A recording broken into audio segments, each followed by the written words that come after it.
Here's an interesting thing that happens is that people say, oh, Casper, you're always explaining everything about breathwork, but don't you know it's about feeling? When you explain it, people go into their head and breathwork is supposed to be in the body.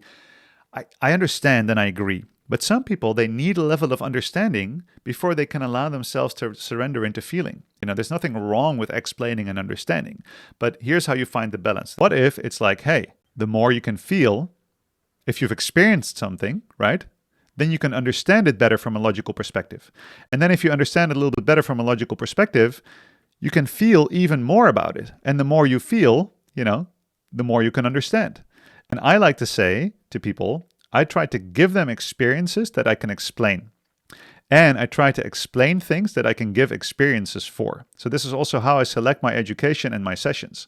Because if you look at it like this, you can see it as a ladder where feeling and understanding, so you feel how your body breathes. And I say, oh, this is what you feel there in your body is CO2 lowering. And you go like, oh, what's CO2? Well, we can play a little bit more with that. And we do a longer breath hold and that makes you more aware of it. And then I explain, for example, how this relates to what happens in your brainstem when your CO2 level rises and how it relates to stress. And we do another technique where you feel the CO2 rise and you can feel stress go on in your body.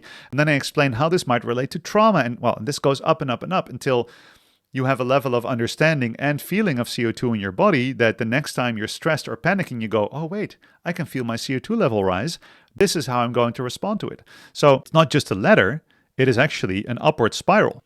Feeling and understanding. We need to practice this. And when you do this balancing act, that's when you get full embodiment. And I believe as breathwork facilitators, we're also educators. And you can give people an experience that gives them a completely new perspective on life. And that new perspective, in many cases, you can explain. And that's what I love about breathwork.